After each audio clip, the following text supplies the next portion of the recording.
북반구에서 대기 대순환에 의한 지상의 바람을 나타냈죠. 0에서 30도는 헤들리 순환, 30에서 60은 페렐 순환, 60에서 90은 극순환. 헤들리 순환하고요. 극순환은 열 대류에 의한 직접 순환이 되는 거고, 페렐 순환은 직접 순환에 의해서 생성된 간접 순환이 되겠죠. 0도 지역에서는 가열된 공기가 상승을 하고요. 상승한 공기가 고緯도 쪽으로 이동을 하다가 30도에서 냉각을 해가지고 다시 하강을 하죠. 하강한 공기 일부분은 다시 적도 쪽으로 내려오고 하나는 고緯도 쪽으로 이동을 하고 60도 부분에서 다시 공기가 상승을 하고요. 상승한 공기가 하나는 저緯도 쪽으로 하나는 고緯도 쪽으로 이동하다가 이동한 공기 중 냉각된 공기가 극지방 상공에서 하강을 하게 되고요. 하강한 공기가 다시 저緯도로 이동을 하다가 60도 부분에서 또 다시 상승을 하게 되는 거고 60도 부분에서는요. 공기가 지상에서는 몰려들죠. 그러니까 수렴하게 되는 거고 그리고 30도 부분에서는 공기가 지상에서는 퍼져나가죠. 발산하게 되는 거고요.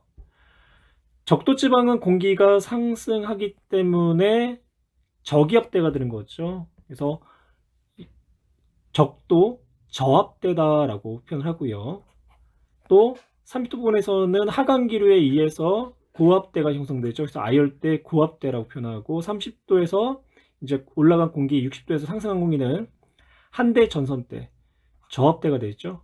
그리고 극 고압대, 이렇게 저압대와 고압대와 저압대가 고압대가 번갈아 가면서 형성이 되고요. A는요. 동에서 서로 부는 무역풍이 되는 거죠. 그리고 30에서 60은 서에서 동으로 부는 편서풍 때 B는 동에서 서로 부는 극동풍 때. 그러면 보기 기억 A와 B에서 열 대류에 의한 순환, 열 대류에 의한 순환, 즉 직접 순환을 이제 이야기하는 거고요. 옳은 내용. 해수면의 평균 기압은 30도는 고압대, 60도는 한대 전선대니까 저압대. 그러면 평균 해수면의 기압은 30도가 60도보다 높아야 되겠네요. 디귿. 해수의 표층 염분은 적도보다 위도 30도 부근에서 높을 것이다. 해수면의 표층 염분, 증발량과 강수량에 영향을 받죠. 30도는 고기압대이기 때문에 증발량이 강수량보다 많고요. 그리고 적도지방은 저기압되기 때문에 증발량보다 강수량이 많아서 표층 해수의 염분은 고압대인 30도 부근이 적도보다 높을 거예요. 따라서 정답은 3번 북태평양의 표층 순환을 나타냈고요.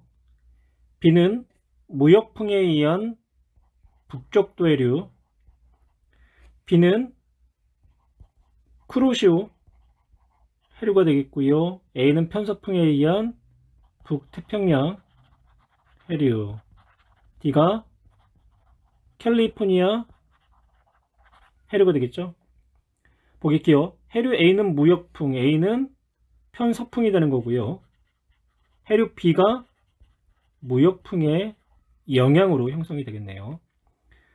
니은 C는 해류 D보다 고緯도로 열 에너지 수송량이 많다. C는 적도 지방에서 즉 저緯도 지방에서 고緯도 지방으로 열 에너지를 수송하는 난류가 되는 거죠. 니은 옳은 설명이고요. 디귿 표층 해수의 등온 간격은 가해역보다 나해역이 좁게 나타난다. 가해역은요. 한류하고 난류가 만나는 지역이 되는 거고요. 나는 북태평양 해류가 하나는 고緯도 지방으로 하나는 저緯도 지방으로 흐르는 지역이 돼요.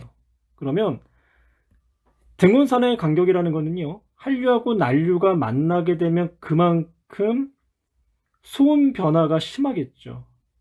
수온 변화가 심하다라는 것은 등온선의 간격이 좁게 나타난다라고 이야기할 수가 있겠네요. 따라서 가해역이 나해역보다 수온 변화가 크기 때문에 좁게 나타난다 라고 표현을 하셔야 돼요. 따라서 정답은 2번. 북서태평양과 우리나라 동해의 평균 수온 분포와 해류의 속도를 나타내는데요. B는 화살표의 길이가 길고요. A는 화살표의 길이가 짧아요. 화살표의 길이는 유속을 의미를 하는데요. B가 A보다 화살표 길이가 길기 때문에 B가 유속이 더 빠르다라는 거죠. B는 동안 난류가 흐르는 위치가 되는 거고요. 그리고 A는 북한 한류가 흐르는 위치가 돼요.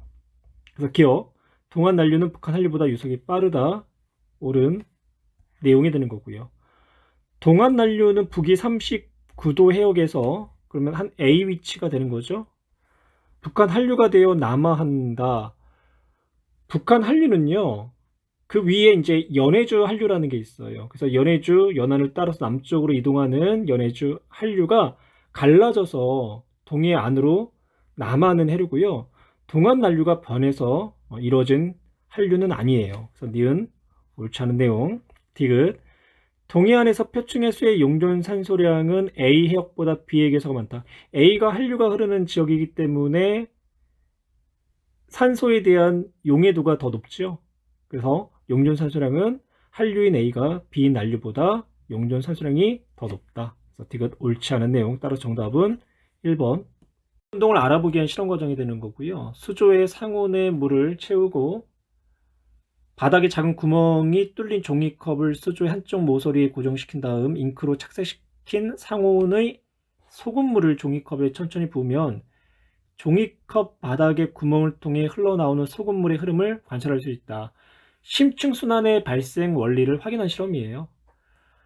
소금물은 수조에 있는 물보다 염분이 높기 때문에 밀도가 크고요. 밀도가 크기 때문에 가라앉는 거죠. 즉 침강을 하게 되는 거죠. 보기에 기억. 나에서 소금물은 주로 바닥으로 가라앉는다. 그렇죠? 염분이 높고 밀도가 크기 때문에 수조 바닥으로 가라앉겠죠. 니은 소금물의 온도를 낮추면 기억이 더 뚜렷해진다. 수온이 낮아졌다는 얘기죠. 그럼 수온이 낮으면 물의 밀도가 더욱 커지기 때문에 역시 기억이 더 뚜렷하게 나타날 테고요. 디귿. 남반구 해역에서 기억에 해당하는 흐름이 나타나지 않는다. 그러니까 침강 해역을 이야기하는 거죠. 북반구의 대표적인 예가 북대서양이 되는 거고요. 북대서양, 침강 지역이 되는 거고, 남반구 같은 경우는 남극에 외대래가 있잖아요. 그래서 남반구에서도요, 외대래에서 기역과 같은 침강 해수의 흐름이 나타나요. 디귿은 옳지 않은 내용. 어느 해역에서 측정한 횟수 A, B, C의 수온과 염분을 수온 염분도에 따라 나타냈고요. A와 B와 C를 비교했을 때 밀도는요, C가 가장 높고 그 다음에 B, A 순서가 되는 거죠. 보기에 기억. 밀도가 가장 작은 횟수는 A다. 예, 옳은 내용이고요. B는 C보다 염분이 높기 때문에 밀도가 작다. 염분은요, B가 C보다 어때요? 높죠? 그런데 밀도가 작은 이유는 수온이 높았기 때문에 그래요. 그래서 니은 옳지 않은 내용. 디귿. C의 결빙이 일어나면 밀도는 작아진다. C에서 결빙이 일어나면요, 해수의 염분이 어떻게 되나요? 높아지겠죠? 그러면 해수의 염분이 높아지기 때문에 밀도는 더욱 커지겠네요. 따라서 정답 1번. 가는 북대서양의 표층에서 심층까지의 해수 순환을 나는 북대서양 남북 단면의 해수의 연직 순환의 모식도를 나타냈는데요. 가는 이제 북대서양은 심강 해역이 두 군데가 나타나요. 하나는 레브라도해, 그리고 또 하나는 노르웨이해인데 대략 위치가 여기랑 여기 정도가 되고요. 나를 보시면 남극 저층수하고 북대서양 심층수가 서로 섞이지 않고 남극 저층수가 심층수 아래에 흐르고 있죠. 그 얘기는 남극 저층수의 수계가 북대서양 심층수의 수계보다 더 밀도가 크다라는 이야기가 돼요. 기억. 북대서양 심층수의 침강 해역은 두 군데가 있고요. 니은 북대서양 심층수의 침강은 여름보다 겨울이 잘 일어난다. 겨울이 더 잘 일어나죠. 겨울이 더 잘 일어나는 이유는요. 겨울철에 수온이 더 낮기 때문에 해수의 밀도가 더 크고요. 그리고 또한 겨울에는 하천수의 유입이 적게 되어 있죠. 육지가 얼기 때문에. 그래서 염분이 또 높아지고 그러다 보면 또 해수의 밀도가 또 높아지겠죠. 그래서 겨울이 여름보다 해수의 밀도가 더 커지기 때문에 침강이 잘 일어난다. 디귿. 중위도 심해에서 남극 저층수와 북대서양 심층수의 혼합이 활발하게 일어난다. 뭐 대략 중위도 심해 한 요 정도 되겠죠. 요 정도. 여기서 뭐 이 정도 뭐 30에서 60. 그러면 지금 남극 저층수하고 북대서양 심층수가 서로 섞이지 않고 흐르고 있죠. 성질이 다른 두 수계는요 서로 잘 섞이지가 않아요. 그래서 북대서양 심층수와 남극 저층수는 남극 저층수가 이제 아래 그리고 심층수가 그 위에를 따라 가지고 남쪽으로 이제 이동을 하게 되는 거죠. 그래서 디귿은 옳지 않은 내용. 어느 날 울산 앞바다에서의 표층 수온 분포를 나타내는데요. 표층 수온이 연안에서 먼 바다 쪽으로 갈수록 수온이 높아지고 있죠. 그렇다는 얘기는 용승에 의해서 연안의 수온이 낮아졌다라는 이야기가 되겠네요. 그러면 이렇게 용승이 일어났다라는 것은 해수의 이동 방향이 연안에서 먼 바다 쪽으로 흘렀다라는 거고, 그러기 위해서는 북반구 동해안 쪽에서는 북풍 계열의 바람이 남풍 계열이죠. 남풍 계열의 바람이 불어서 해수의 이동 방향이 바람 방향의 수직 방향 오른쪽으로 이동하였다라고 이야기할 수가 있는 거고요. 기억. 심층에 찬 해수가 용승한 결과가 되죠. 이 시기에는 북풍 계열이 분 게 아니라 남풍 계열의 바람이 분 거고요. 해수면 부근에서 안개 발생 가능성이 크겠죠. 수온이 낮아지면 해수면 위의 공기가 냉각되기 때문에 해수면 부근에서 안개 발생 가능성이 크게 나타나죠. 따라서 정답은 기억과 디귿. 가는 적도 부근 해역에서 부는 무역풍을 나는 북반구 해수면 위에 형성된 고기압의 바람을 나타낸 것이다. 가를 보시면요. 북동 무역풍을 나타냈고요. 그리고 아래는 남동 무역풍을 나타낸 거죠. 북반구의 북동 무역풍에 의해서 적도에서는 바람의 방향의 수직 오른쪽인 북쪽 방향으로 표층 해류가 이동을 할 테고요. 그리고 남반구에서는 남동 무역풍에 의해서 적도에서 남쪽 방향, 즉 바람의 방향의 왼쪽 방향으로 표층 해수가 이동을 할 거예요. 그럼 그 결과 적도 부분에서는 부족해진 해수가 용승에 의해서 채워지는 거죠. 그래서 A지역은 적도 용승이 나타나게 되는 거고요. 다음 나를 볼까요? 북반구 고기압은요, 바람이 시계 방향으로 불어 들어오죠. 그럼 이때 표층에서는 고기압 중심으로 수렴하겠죠. 왜? 진행 방향에 대해서 오른쪽으로 해수가 이동을 하기 때문에. 그러면 고기압 중심에서는 침강이 일어나야 되겠네요. 보기 기억. 해수면의 온도는 A보다 B에서가 더 높고요. 니은 해수면의 높이는 C보다 D에서가 높다. C는 침강을 하기 때문에 D보다 낮아야 되겠죠. 디귿. 가에서는 침강이 아니라 용승이, 나에서 침강이 일어나겠네요. 따라서 정답은 1번. 그림은 다인쯔반과 타히티 섬에 관측한 각각의 기압 편차를 나타냈고요. 기압 편차는 관측값 빼기 평년값. 평상시 때는 무역풍에 의해서요, 동태평양의 따뜻한 표층 해수가 서태평양 쪽으로 이동을 하기 때문에 서태평양은 표층 수온이 높아지고 온난 수역이 두꺼워지죠. 그리고 상승 기류에 의해서 기압대가 저기압대가 되는 거고요.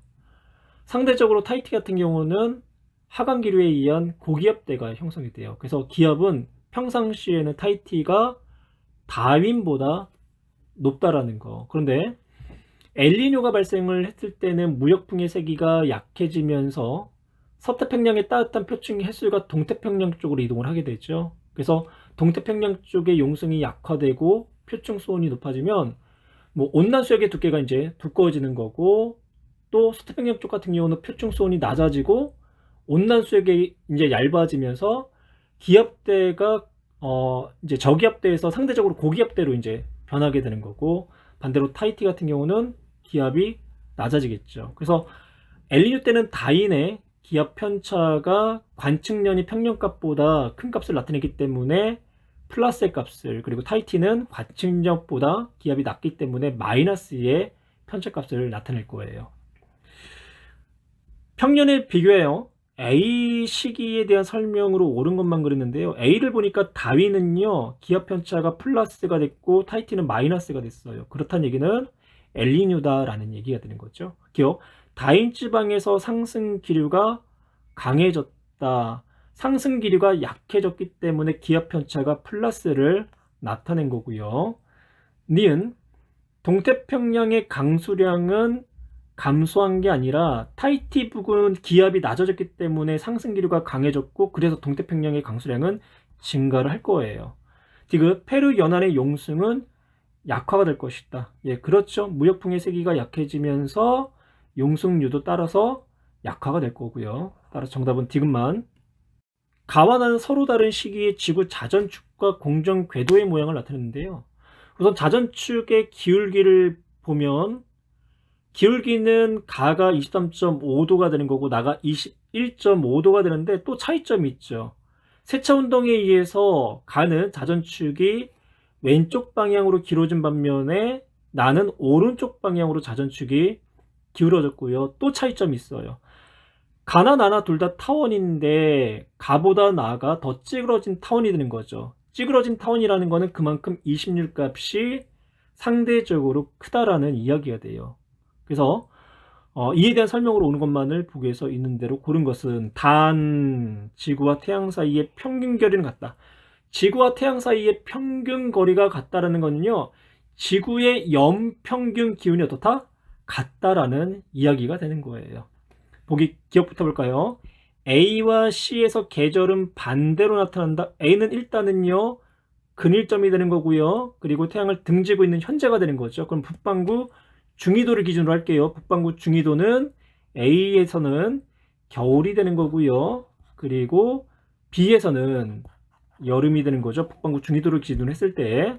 그러면 나에서는 어떻게 됐나요? 나에서는 태양과 거리가 가까워지고 있고 태양을 바라보고 있기 때문에 북반구 중위도는 여름이 되는 거죠. 또 D에 위치했을 때는 반대로 겨울이 되는 거고. 근데요, A에서 이제 C가 될 때는 태양과 지구 사이 거리가 상대적으로 가까워졌기 때문에 북반구 전체를 본다면 더 더운 여름이 된 거고요. 그리고 이제 D 경우는 태양으로부터 거리가 멀어졌기 때문에 북반구 전체를 봤을 때는 더 추운 겨울이 됐겠네요. 즉 영교차가 더 증가했다라고 이야기할 수 있는 거고요. 기억, A와 C에서는 계절이 반대로 나타난다. 예, 옳은 설명이고. 니은, 지구의 연평균 기온은요, 지구와 태양 사이의 평균 거리가 같기 때문에 같다라고 하셔야 되겠죠. 디귿, 북반구가 받는 태양 복사 에너지의 양은 B보다 D가 더 적다. B는요, 여름이고요. D는 더 추운 겨울이에요. 그래서 D가 더 적다라고 하셔야 하고요. 따라서 정답은 기억과 디귿 3번. 태양 복사 에너지가 구름과 지표면에 흡수되거나 반사되는 양을 위도에 따라서 나타냈고요. 위도가 0도일 때 대기 최상층에서의 태양 복사 에너지가 최대값이 되는 거고, 고위도로 갈수록 에너지 값이 감소를 하지요. 이거는 이제 저희도 같은 경우는 거의 90도에 다다르기 때문에, 즉 수직에 가깝기 때문에 단위 면적당 최대량의 태양 복사 에너지를 받을 수 있지만, 고위도로 갈수록은 이제 고위도로 올라갈수록 이제 점차 태양을 받는 입사각이 수평에 가까워지다 보니까 단위 면적당 도달하는 태양 복사 에너지는 그만큼 적어질 거예요. 지표면의 흡수 역시 저위도 일대가 고위도로 갈수록 흡수량이 줄어들죠. 이제 반면에 구름의 반사량은요, 북극 지방에서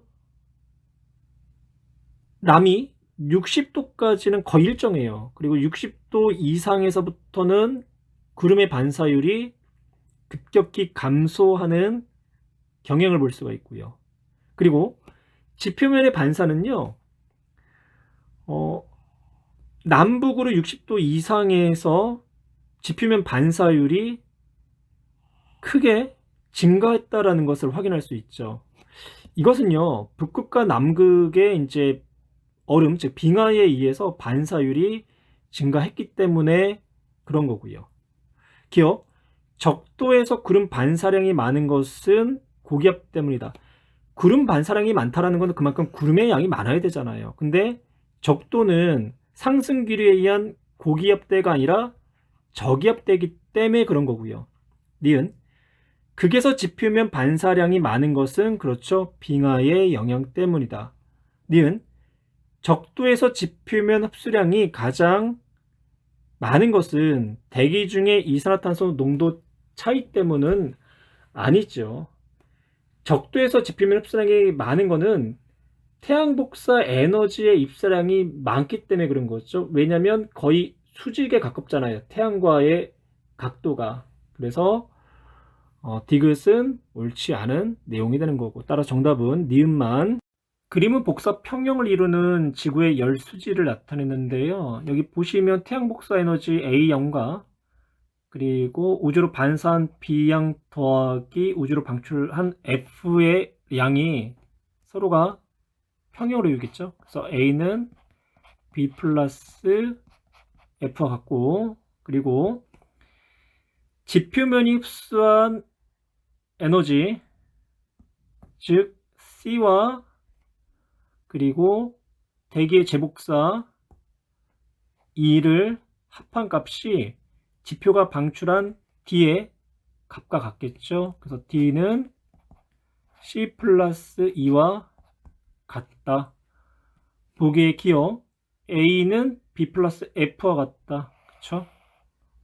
옳은 내용이 되는 거고요. D, 지표면의 방출 대부분이 파장이 긴 적외선 영역대가 되는 거죠. 따라서 니은도 맞고, 디귿, 대기 중 온실기체가 증가하면 C, 지표면의 흡수, 그리고 E, 지표면의 흡수. 그러니까 C는 태양 복사 에너지 흡수가 되는 거고, E는 그러니까 대기의 재복사를 통한 지표의 흡수가 되는 거죠. 감소하냐라고 물어봤어요. 대기 중에 온실기체 증가하면 당연히 복사 에너지의 대기 흡수량이 증가하겠죠. 그러면 지표로의 재복사량인 이 값이 어떻게 되나요? 커질 수밖에 없는 거죠. 그리고 지표에서의 흡수량도 어떻게 되나요? 증가하겠죠.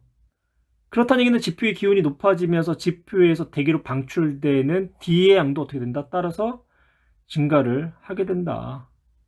그래서 C 플러스 E는 감소하는 게 아니라 증가를 한다라고 표현을 해야 되겠네요. 따라서 정답은 기억과 니은